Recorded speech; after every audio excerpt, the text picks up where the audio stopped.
En GPS queremos utilizar nuestro radar de todos los días para situarnos de buena manera en este inicio de 2013. Para eso tenemos con nosotros a la persona adecuada.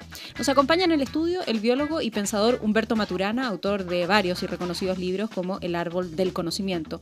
Humberto actualmente es director de Matrística, una organización que opera como laboratorio humano dedicado a facilitar la conversación y la comprensión de lo vivo y lo humano.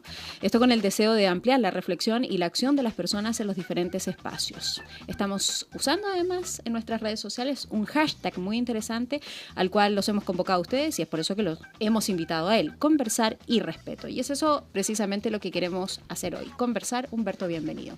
Muchas gracias, me siento muy honrado con esta invitación. Nosotros estamos muy honrados. Tal vez una buena y primera pregunta para abrir esta conversación es si los seres humanos nos conocemos a nosotros mismos. ¿Sabemos quiénes somos?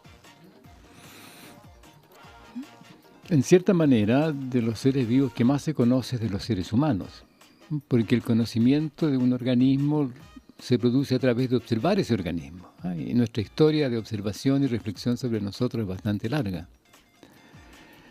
Pero al mismo tiempo, los seres humanos también inventamos explicaciones, teorías sobre lo que vemos. Entonces el conocimiento es siempre una mezcla de observaciones, de distinciones, de conductas, de procesos y interpretaciones, reflexiones explicativas de cómo ocurre eso. Nos creemos seres muy racionales, sin embargo, ¿somos seres más bien emocionales? Todos los seres vivos somos seres emocionales, todos. Nuestro origen también es de seres vivos emocionales hasta que surge el lenguaje.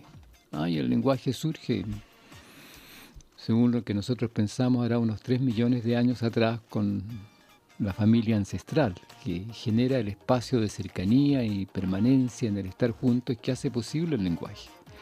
Y con el lenguaje aparece lo racional. Lo racional tiene que ver con las coherencias del discurso y de los haceres a los cuales uno puede hacer referencia. Pero esas coherencias no son nuevas, sino que pertenecen al vivir mismo. Entonces lo que sucede es que con el lenguaje podemos abstraerlas y hablar de ellas. Y en ese sentido los seres humanos somos racionales, tal vez seamos los únicos que lo somos en ese sentido. Pero el fundamento de todo lo que hacemos es siempre emocional. Todo sistema racional se funda con premisas aceptadas desde la emoción, no desde la razón.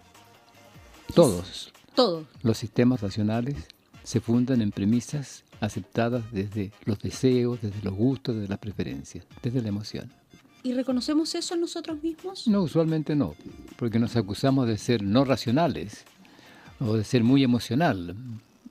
Pero resulta que todo, lo que guía nuestro vivir son las emociones, los gustos, los deseos, las preferencias, los miedos.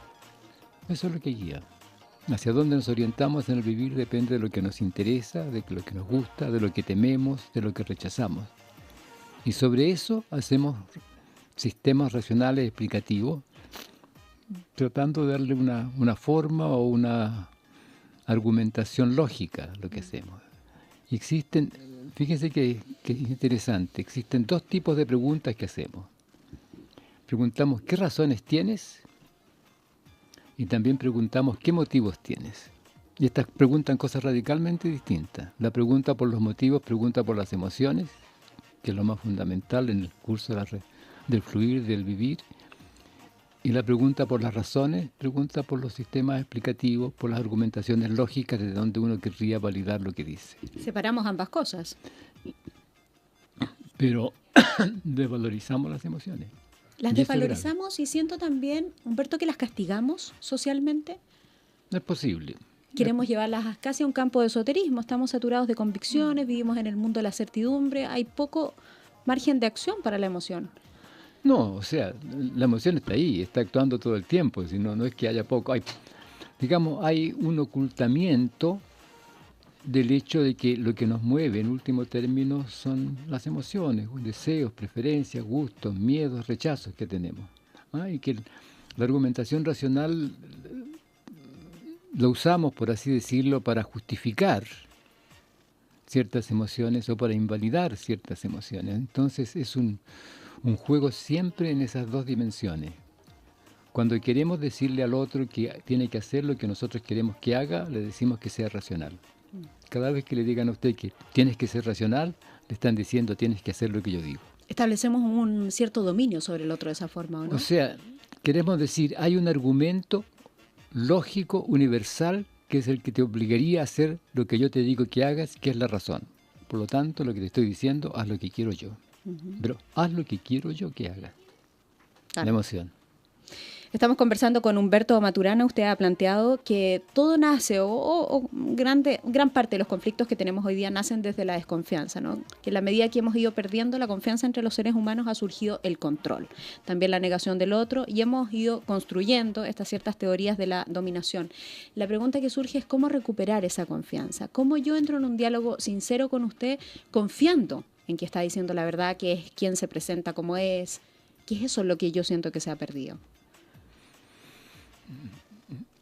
Si uno quiere recuperar la confianza, hablando de la confianza, no va a resultar, porque la confianza ocurre en la aceptación de la legitimidad del otro. Por ejemplo, en el momento en que usted me invita y yo acepto la invitación, se establece un espacio de confianza, porque quiere decir que estamos dispuestos a estar juntos. Y en el momento en que comenzamos a estar juntos, en esa condición inicial de respeto, la confianza se expande. Vamos generando un espacio en el cual nos escuchamos, en el cual vamos haciendo las cosas que van resultando coherentes según las cosas que vamos diciendo. Así que la confianza se inicia en el confiar. ¿Y qué se requiere para confiar? Respeto. En el momento en que yo respeto al otro, el otro me va a respetar y aparece la confianza. Quiero contarle una anécdota cortita. Por favor. Que se la cuento porque me resultó muy interesante. Hace pocos días yo iba por una calle y un pequeño camión, por motivos de lo que quiera que fuere, acelera para adelantarme y al adelantarme me choca y me daña la parte anterior izquierda del automóvil. El automóvil sigue funcionando. Y esta persona se aleja y como media cuadra más allá se detiene. Y yo seguí. Y como se detiene, yo me detengo también. Y se baja y me dice, ¿qué puedo decirle? Yo le digo, disculparse. Me disculpo. Y me da la mano y empieza una conversación radicalmente distinta. Porque fíjese usted que acto más exquisitamente honorable, de respeto mutuo. Hubo un accidente, un choque, digamos, un auto una circunstancia. Un auto resultó dañado, a lo mejor de él también. Y lo que él dice es, ¿qué puedo decirle? Y ahí está la emoción, de dónde está hablando. ¿Qué puedo decirle? Y yo le digo disculparse, me disculpo. Y se disculpa y entonces la conversación no sigue una disputa, no sigue el camino de la disputa, sigue el camino de una conversación entre personas que se respetan. ¿Eso tiene que ver también con que le damos muy poco tiempo a la conversación? ¿Con que tenemos poco tiempo para conversar o porque no generamos ese espacio? Porque finalmente a lo mejor no queremos desnudar nuestra alma. Cuando decimos que no tenemos tiempo en general, estamos diciendo no queremos. ¿Se conversa hoy día? Sí, pero esencialmente poco, porque se tienen muchas opiniones, que está bien, tenemos opiniones, pero se tratan como juicios. Cuando alguien dice, yo tengo un juicio tal, en el fondo lo que está diciendo, yo no me hago responsable de lo que estoy diciendo, porque lo que yo digo se valida desde otra parte. Si tengo mi opinión, yo puedo decir, tengo mi opinión, y uno es responsable de sus opiniones. Entonces, no conversamos porque queremos tener la razón, queremos tener la verdad, queremos que el otro haga ciertas cosas que nosotros queremos que haga. Entonces no nos respetamos, no nos escuchamos, y como no nos escuchamos, no conversamos. ¿Por qué estamos tan centrados, Humberto, en la lógica de la imposición de nuestras ideas? Porque vivimos una cultura de la competencia, de ganar, del progreso, del éxito, del competir. Fíjese que la competencia efectivamente implica la negación de lo que uno hace, porque uno hace las cosas en función de lo que hace otro. Para ganarle ese otro. Claro, entonces resulta lo que guía a mi hacer no es lo que yo quiero, sino que lo que el otro hace.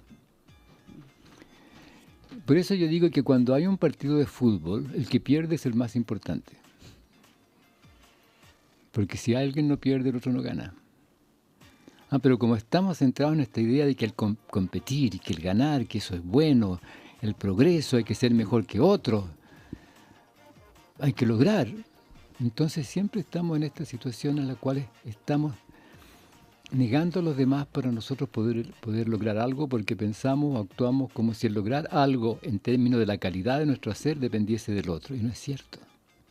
No depende del otro, depende de la calidad de lo que yo hago. ¿Podemos vivir finalmente de manera distinta o estamos casi condenados, dado que somos un país que está tratando de convertirse en una nación desarrollada, a vivir de esta forma? No estamos condenados. Afortunadamente los seres humanos no estamos condenados porque siempre podemos reflexionar.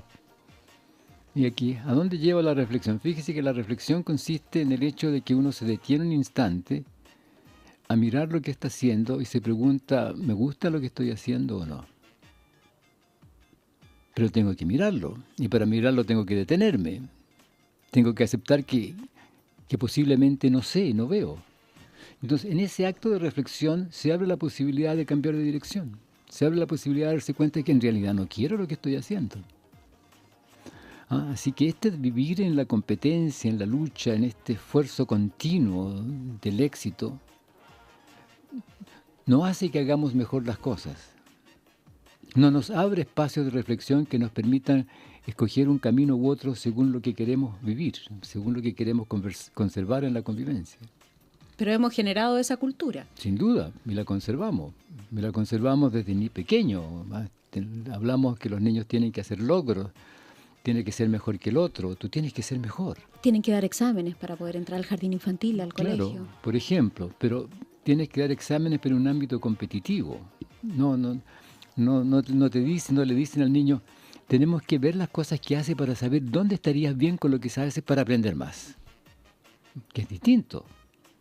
Si yo fuese rector de una universidad y viene un joven, me dice, yo quiero entrar a la universidad para estudiar tal cosa, yo le pregunto, cuéntame un poco lo que has hecho. Y conversamos sobre lo que ha hecho y yo digo, mira, si tú quieres aprender esto, antes tendrías que hacer esta otra cosa. Y lo guío en el camino, pero no lo meto en un espacio de exigencia. Lo acojo. Y eso es lo que no hacemos. Entonces estamos en las exigencias, en el competir. Y fíjese que uno no hace las cosas mejor cuando compite. Al contrario, está más ciego. No ve su circunstancia porque lo único que ve es el otro.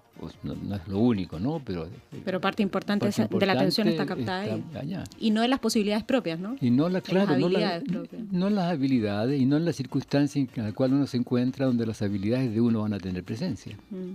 Usted ha planteado que a los niños hay que escucharlos para validarlos, aceptando por ende la legitimidad, por ejemplo, de un hijo frente a un padre, de un hijo frente a una madre, o a un papá o a una mamá, porque establece ahí una diferencia, o de un alumno frente a un profesor.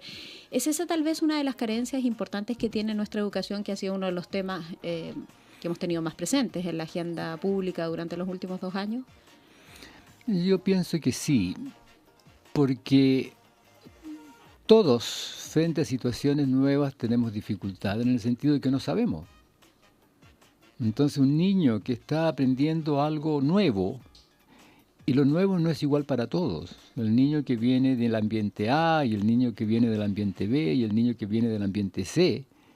Algo que es nuevo para uno puede ser parte de la historia del otro, o para uno puede ser una cosa muy imposible, para el otro más accesible. Así que la tarea del profesor es poder escuchar esas 3 posibilidades para poder conectarse con cada uno de los niños según sus posibilidades, según qué es lo que puede ver en ese instante, porque todos somos inteligentes.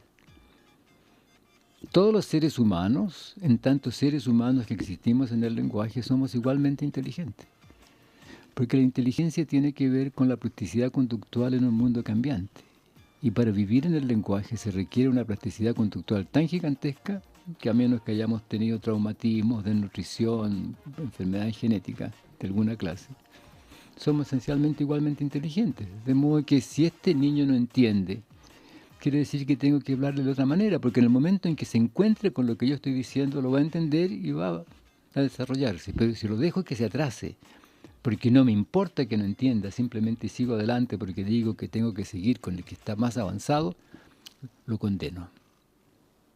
Lo condeno a un atraso permanente, porque sin pasar el punto A no pude llegar al B.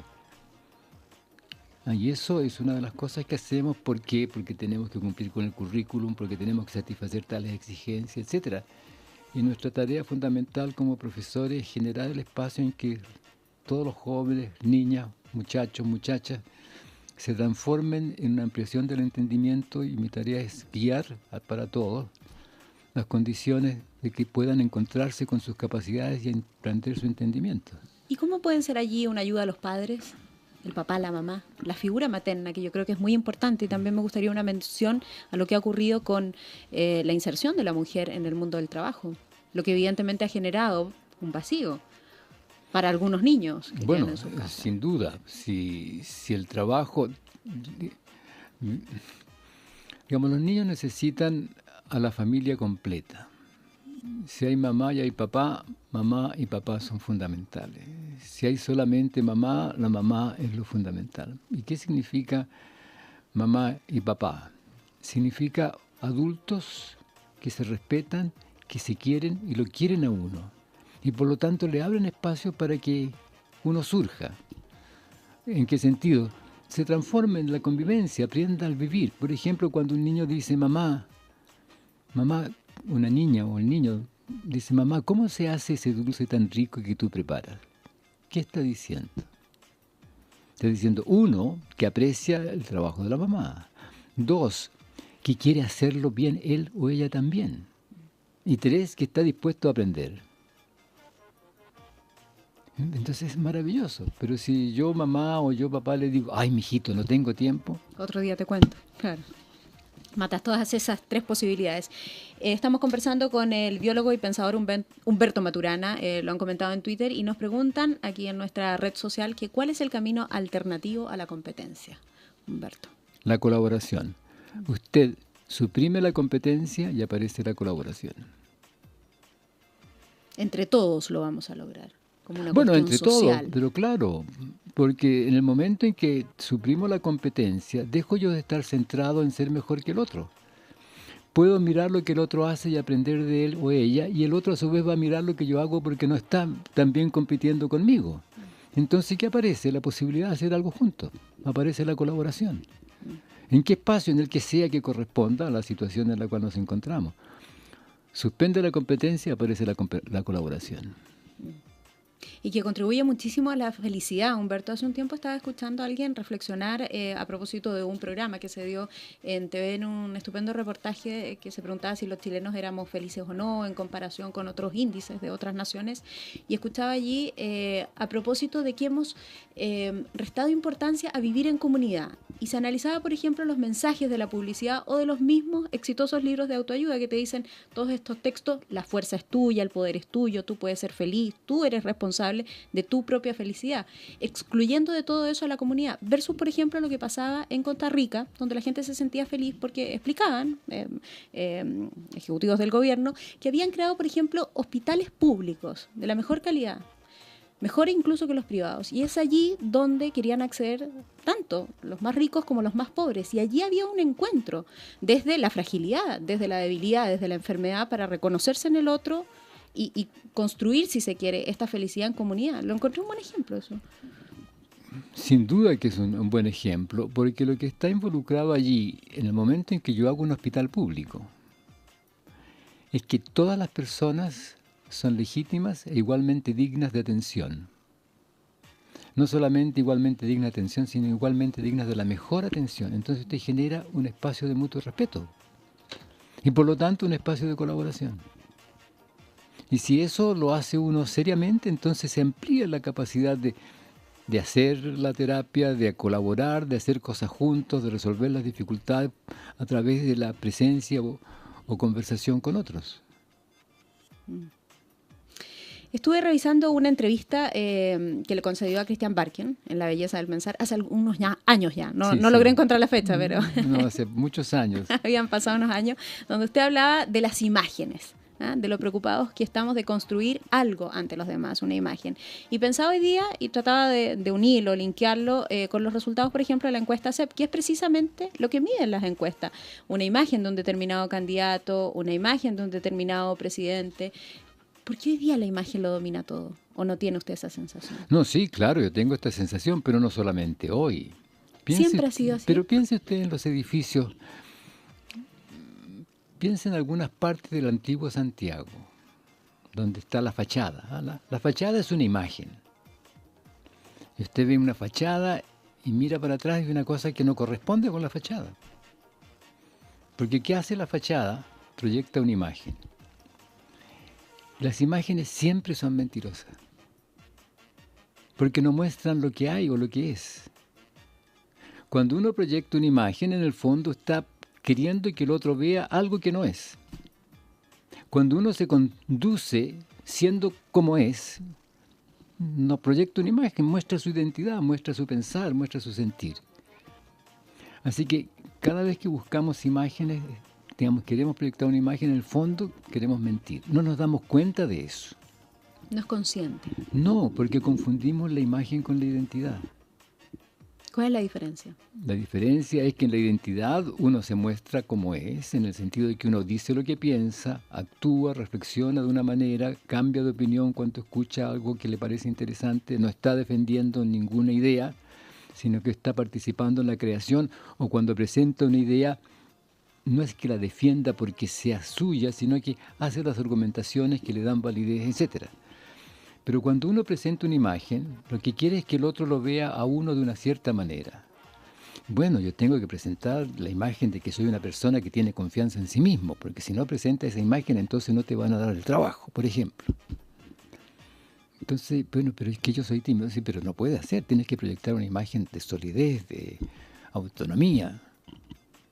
Y eso es insostenible en el tiempo, porque estamos traicionando nuestra naturaleza. Exactamente, Lo que somos. exactamente. Entonces, si uno está dispuesto efectivamente, porque todos somos inteligentes, si es verdad lo que estoy diciendo. Ahondemos en ese punto. Si usted atiende a su vivir cotidiano, ¿cuánto dice que un animal es inteligente? O que un niño es inteligente, o que una persona es inteligente.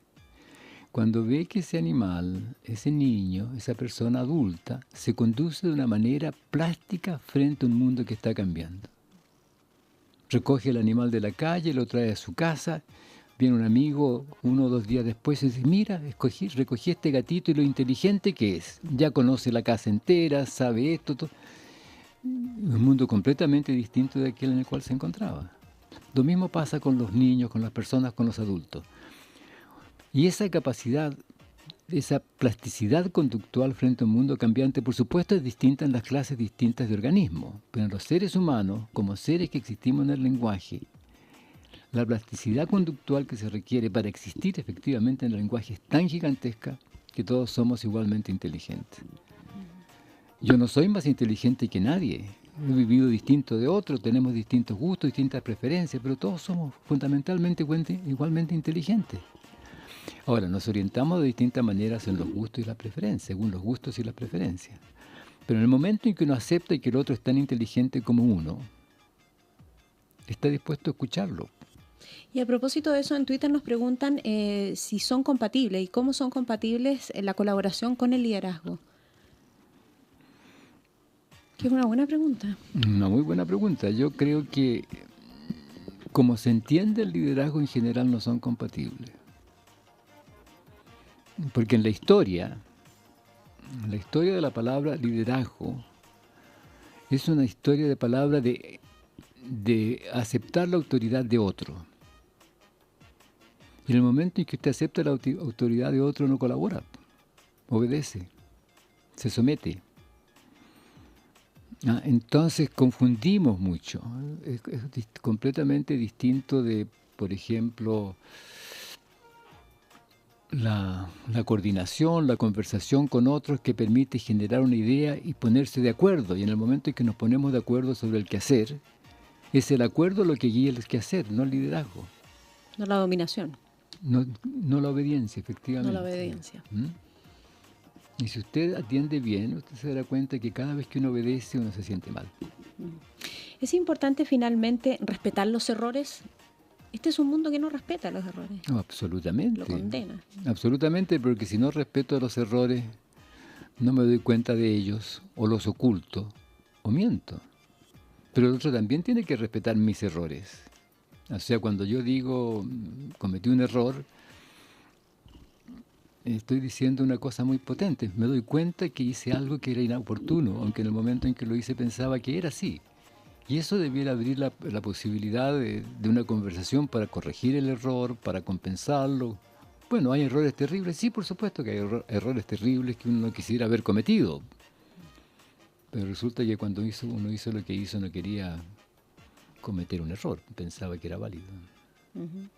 Humberto Maturana, muchísimas gracias por habernos acompañado estos minutos. Ha sido un gusto tenerlo acá en GPS Muchas gracias por invitarme. Y al invitarme a mí, en realidad invitó también a Matrística, y lo que yo digo aquí en realidad es parte de lo que pensamos en lo que hacemos en la Escuela Matrística, en la investigación humana. Algo sabemos de lo que están haciendo allí. Estupendo. ¿Qué más debemos saber sobre eso? ¿Qué más deben saber nuestros auditores sobre el trabajo que se está realizando en Matrística? Bueno, tendrían que tomar algunos de nuestros cursos. Pero son para empresas, para personas, para todos. No, si hacemos cursos que son para todo público. Claro, por ejemplo, ahora a finales de enero vamos a hacer uno. Pero habría que buscar en el sitio matrístico. Matrística.cl. Matrística.cl, sí. ¿Cuál es el curso sobre biología cultural? Ese es el tema central. Biología cultural. No biología y cultura, sino que biología cultural. Los seres humanos somos, desde nuestro origen, seres que somos simultáneamente biológico-culturales. Interesante. Ahí está toda la información. Además están las publicaciones de prensa y algunas columnas de opinión o algunos pensamientos que aparecen reflejados en esa página web que es matrística.cl. Nuevamente muchísimas gracias y que tenga un gran 2013. Muchas gracias a ti.